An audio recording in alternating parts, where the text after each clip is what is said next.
Assalamualaikum warahmatullahi wabarakatuh.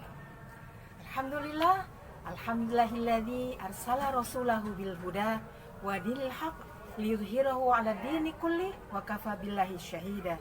Asyhadu an la ilaha illallah wahdahu la syarikalah wa asyhadu anna Muhammadan abduhu wa rasuluhu la nabiyya ba'da.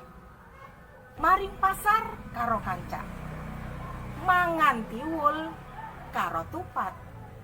Ayo melingkar sambil membaca kisah Rasul dan para sahabat. Masya Allah. Karena dari Brebes, mohon maaf, jadi pantunnya pakai bahasa Brebes ya. Jadi yang akan saya ceritakan di sini adalah sepenggal kisah Rasulullah Sallallahu Alaihi Wasallam dengan sahabatnya yang mulia. Sepenggal kisah yang insya Allah semoga bisa memberikan iktibar, pelajaran, hikmah kepada kita semua. Ya. Setelah melalui berbagai siksaan dan penderitaan dari kaum Quraisy, maka Rasulullah berangkat ke Thaif untuk apa? Untuk mendapatkan perlindungan dan dukungan dari Bani Tsaqif yang ada di negeri Thaif. Rasulullah berangkat bersama pembantunya Zaid bin Harithah. Beliau berangkat ke sana bulan Syawal sekitar tahun 10 Nubuwah. Perjalanan yang ditempuh perjalanan yang sangat jauh. Tidak kurang 96 km jarak dari Mekah ke Thaif. Beliau melakukan perjalanan dengan berjalan kaki. Setiap melalui satu kabilah dalam perjalanannya ke Thaif, Rasulullah berdakwah kepada mereka, mengajak mereka kepada Allah dan mengajak mereka untuk menolong agama Allah. Tetapi semua kabilah yang ditemui oleh Rasulullah dalam perjalanan ke Thaif tidak ada satupun yang menerima ajakan Rasulullah Sallallahu Alaihi Wasallam. Maka sampailah Rasulullah ke negeri Thaif dan di sana beliau menemui 3 orang bersaudara yang mereka adalah pimpinan dari Bani Tsaqif, yang merupakan Bani yang berdiam di negeri Thaif. Rasulullah menemui mereka, duduk berhadapan dengan mereka, dan mulailah suatu pembicaraan dengan pimpinan ini. Rasulullah meminta mereka untuk masuk ke dalam Islam, meminta mereka untuk kembali kepada Allah dan membela Islam, ikut menolong Islam. Maka salah seorang dari mereka berkata kepada Rasulullah SAW, sungguh kain Ka'bah terkoyak jika memang benar-benar engkau seorang Rasul. Dan yang satu orang berkata kepada Rasulullah, apa Allah tidak mengutus orang lain selain engkau menjadi nabi? Dan yang terakhir orang yang ketiga mengatakan, sungguh aku tidak sudi berbicara dengan engkau. Kalaupun memang benar-benar engkau seorang Rasul, sungguh berbahaya ketika aku membantah perkataanmu.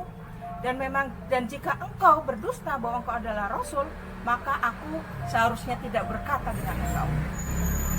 Maka Rasulullah pun bangkit ya, dan kemudian berkata kepada mereka, kalau memang sikap kalian terhadapku seperti ini, maka sembunyikanlah aku. Ya, Rasulullah pun ya, tinggal di Thaif selama 10 hari. Selama 10 hari ini ngapain?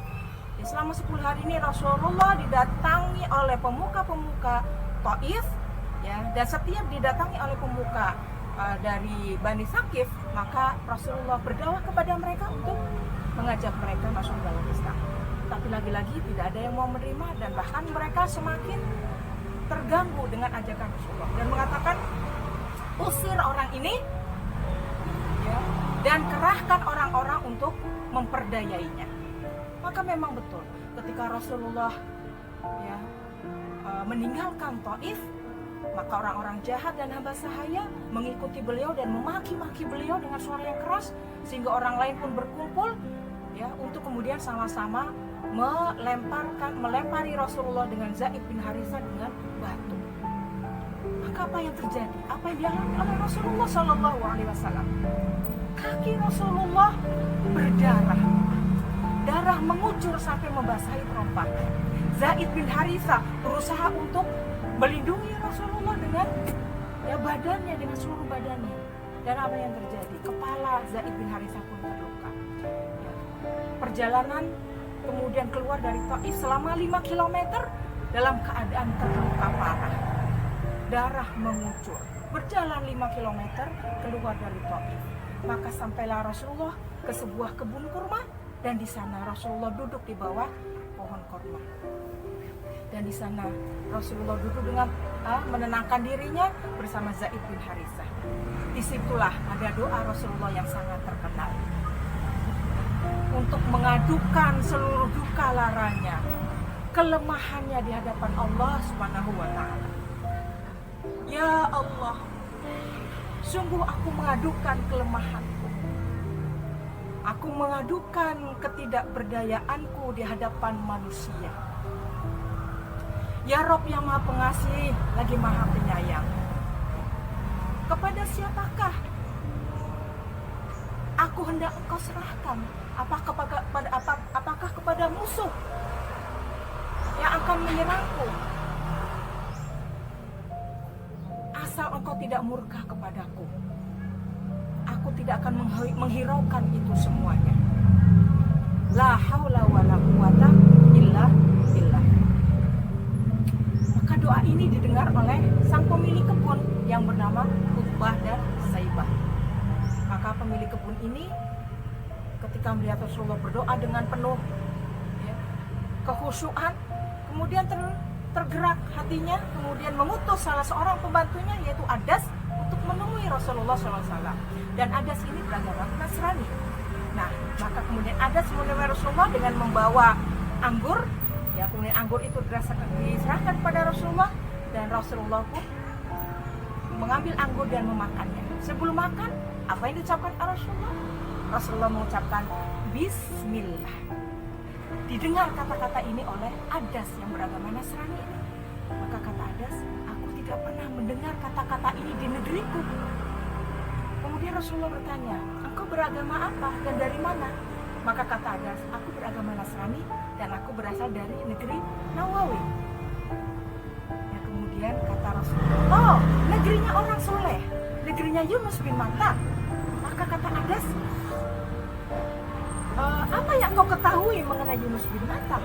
Ya, Adas agak kaget ketika ternyata seseorang di hadapannya tahu bahwa di negerinya ada orang soleh bernama Yunus bin Matta.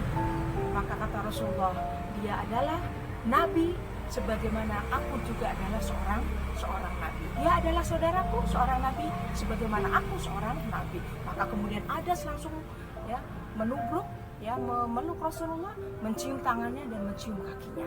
Maka dua anak pemilik kebun ini melihat itu, kemudian mereka saling berbisik dan ketika Adas kembali lagi ke rumah majikannya, kemudian mereka berkata, celaka engkau wahai Adas, engkau telah dirusak olehnya. Apa yang telah engkau lakukan? Maka kata Adas, tidak ada orang yang lebih baik di dunia kecuali orang itu. Ya, dia menunjuk Rasulullah SAW karena dia tahu yang tidak diketahui oleh orang lain. Yaitu apa? Dia tahu ada orang yang namanya Yunus bin Matta di negeriku, sehingga tidak ada orang lain yang tahu, kecuali dia adalah seorang nabi. Maka kata keduanya, sungguh celaka wahai Adas, tetaplah engkau di agamamu, karena agama Nasrani adalah agama yang paling benar.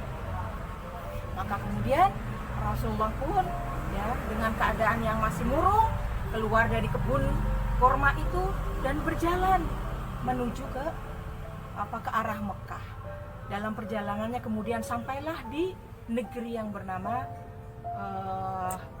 suatu negeri, kemudian disitulah Rasulullah SAW didatangkan pertolongan oleh Allah Subhanahu Wa Taala. Apa bentuk pertolongannya? Yaitu diutus malaikat Jibril dan diutus malaikat penjaga gunung. Malaikat Jibril benar berkata kepada Rasulullah, wahai Rasulullah, Allah telah melihat perlakuan dan perkataan kaummu kepadamu, dan Allah mengutus malaikat penjaga Jibril, penjaga gunung, untuk melakukan apa yang kau kehendaki. Malaikat penjaga gunung berkata kepada Rasulullah, memberikan salam kepada Rasulullah. Wahai Muhammad, ya, Akhsyabaini mau diratakan, sebuah gunung diratakan kepada mereka, aku akan melaksanakan. Ya. Maka apa jawaban Rasulullah Shallallahu Alaihi Wasallam? Yang aku harapkan adalah muncul di antara orang-orang di negeri Taif itu orang-orang yang menyembah Allah dan tidak menyekutukan sesuatu pun dengannya.